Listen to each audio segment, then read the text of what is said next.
Alright, we're finally here. Welcome back to Thoughts in the Crossfire. My name is Andy, and today we're talking about perhaps the biggest question of them all. What should we do? The history of morality is, to say the least, extensive. And I don't think that I have come up with some sort of master solution that nobody's ever thought of before.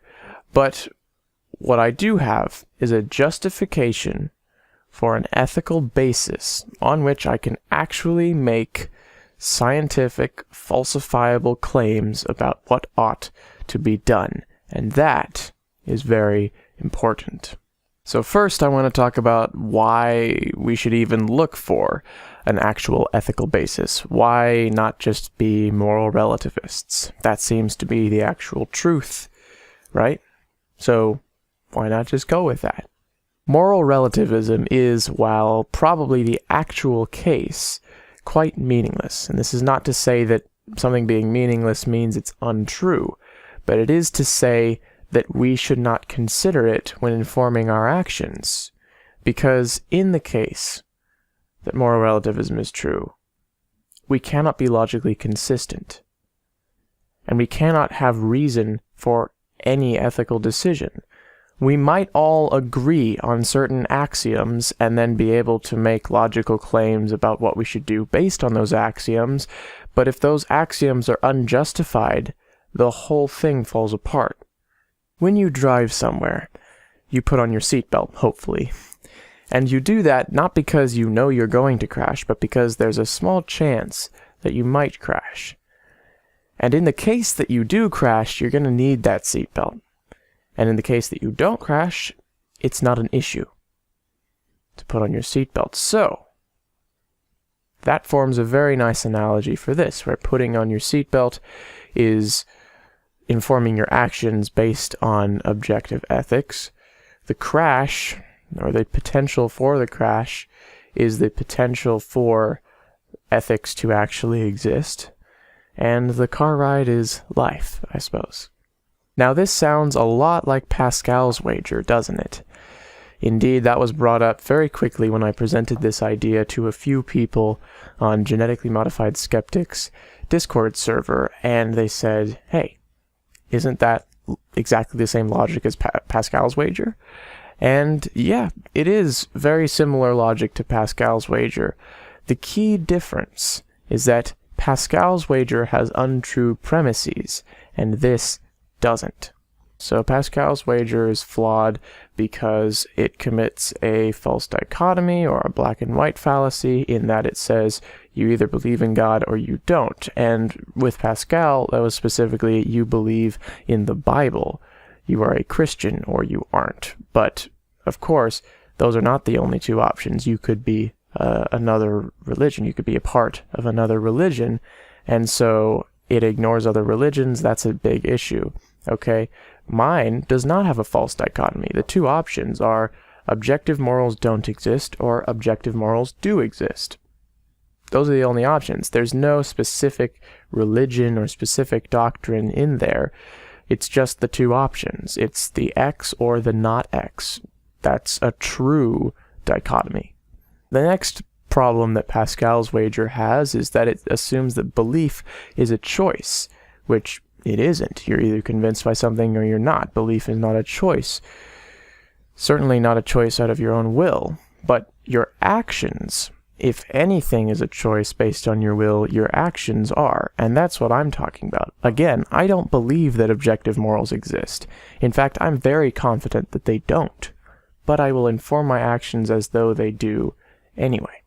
Pascal's wager also has several problems in regards to God and religions, but those don't apply to mine because I'm not talking about any of that stuff. And finally, Pascal's wager says there's no risk in believing in God, and of course that's not true. If another moral framework is true and you believe in God and that leads you to do things like the Crusades, that's bad.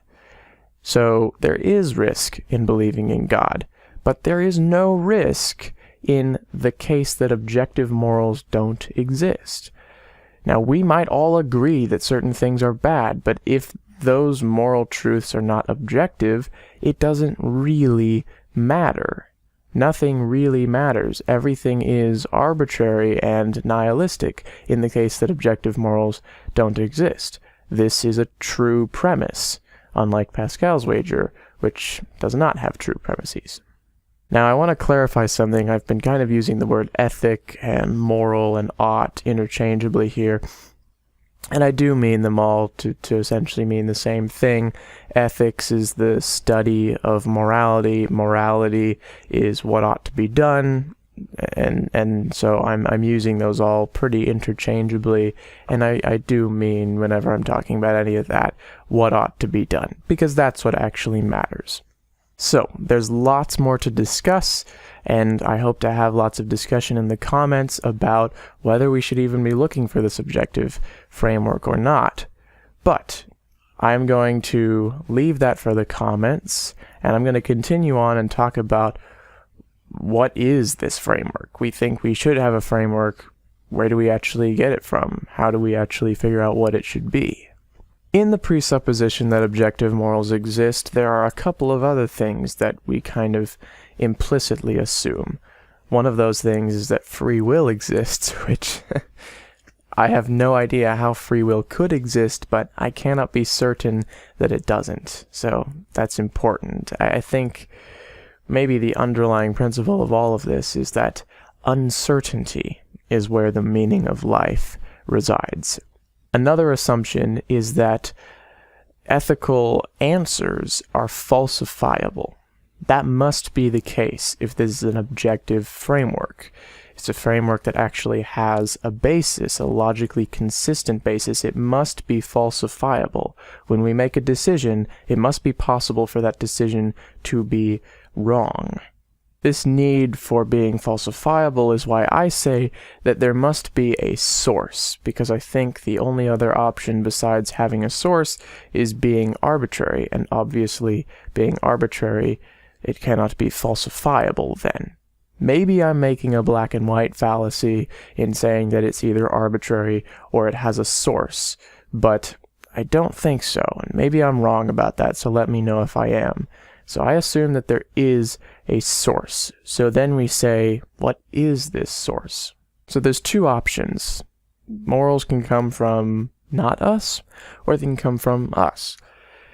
So which is it? Is it not us or is it us? Well, there's no evidence for not us giving us morals, even if something like, for instance, Christianity was true. Let's just, for argument's sake, say that all the ex post facto explanations work and that all the contradictions are somehow justified. Let's just take Christianity as true for a second. You still don't have any kind of objective framework, because people all over the place that all claim to prescribe to the same text and the same God disagree about really big things morally. So it's not a rigorous framework. So even if that God exists, he's not doing a very good job at communicating what these morals actually are, and for that reason, we can't have free will to actually follow them. The only option that we have, both by evidence of what actually exists and by evidence of any kind of instruction, is us. We are our own moral source, our own moral authority. Now, this is perhaps the biggest jump I make, and the jump that I am most uneased about. The jump from a moral source to a moral authority. But I think it's a necessary one, and I don't think it's that far of one, but it might be. So please let me know if there's an issue there. But let's take for a second that we are our own moral authority. What does that entail? Well, it pretty directly entails that our desires ought to be fulfilled. Now, doesn't this lead to contradiction? If we have two people that desire different things, then you'd get a contradiction if we're supposed to fulfill desire. But the key is that it's not fulfilling all desire, it's just fulfilling desire as much as possible. And so that is really the conclusion that I have at its most fundamental, is that we ought to fulfill desire. So one example of this might be someone wants to murder someone else. Person A wants to murder person B. They have a desire to murder person B. Now let's say that their desire to murder person B is stronger than person B's desire to not be murdered. Does that mean that the murder is therefore justified? No, not at all, because the goal is to fulfill desire, and if person B is killed, there's an awful lot of desire that no longer can be fulfilled in their life. And the net result is much, much lower than the net result of them not being killed. Their negative desire of not wanting to be killed is something, and the murderer's desire to kill them is something, and maybe it's a little bit more of a something, but that difference is nothing compared to the difference that is made when you take away all the potential fulfillment of desire that would have happened in person B's life. This is, of course, a point about time.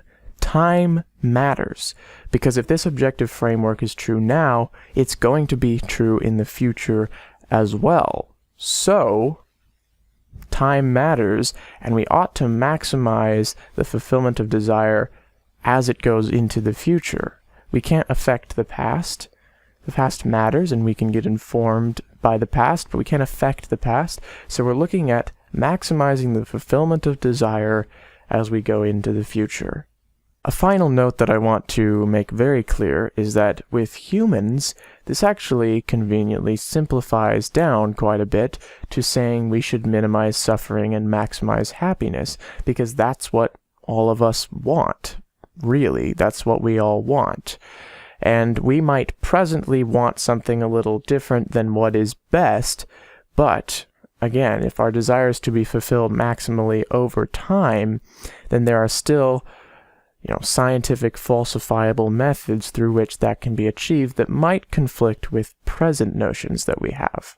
Another important thing to note is that it is the fulfillment of desire that ultimately matters here. For humans, and probably as far as we can tell, mammals in general, it simplifies down to the desire for less suffering and more happiness, for well-being, but that's not necessarily the case for everything else. Okay, what really matters is the fulfillment of desire. Now, mammals and probably a lot of other animals are closely related to us because we have a common ancestor with them and we evolved alongside of them in similar ways, so it's pretty reasonable to assume, especially with mammals, that their perception of desire and well-being is very similar to ours, although it probably is less potent, you could say. Yet another important thing to note here is that it's not that the desires of animals matter less, it's that the desires of animals exist less. If you think about going down the levels of intelligence all the way to no intelligence, like a rock, not the rock, but a rock, you have zero intelligence, you have zero desire, you have zero consciousness. Now, we don't know exactly what consciousness is, but we do know that it correlates with a complex neural structure. So, when you have an animal such as a dog that has a complex neural structure, but not quite as complex of one as we do, it's very reasonable to then conclude that the dog desires, just not quite as much, maybe not quite as potently as we do. So, in summary, my ethical framework or my objective moral basis is to maximize the fulfillment of desire. That's it. That's the basis. There are plenty of things that we can then figure out are entailed, especially with regards to something like humans, but that's the ultimate basis, and so that's what everything else is going to build on when I'm making ethical decisions to the best of my ability. Thank you so much for watching. This video took so long to get to. I went through so many drafts of this idea, trying to very rigorously and very honestly figure out if anything I was doing was stupid, and boy did I figure that out several times, to say the least. There were so many phases of this idea that kept on being stupid, and eventually I think I got to a point that I've shared with you that is fairly reasonable, but I'm sure there's stuff wrong with it. So please discuss with me in the comments as always. And yeah, we're gonna get into some controversial stuff now. We finally made it to morality. Now we can get into real controversial stuff. We're gonna talk about all sorts of stuff. It's gonna be fun. Stick around, discuss with me. Thank you so much for watching. See you next video.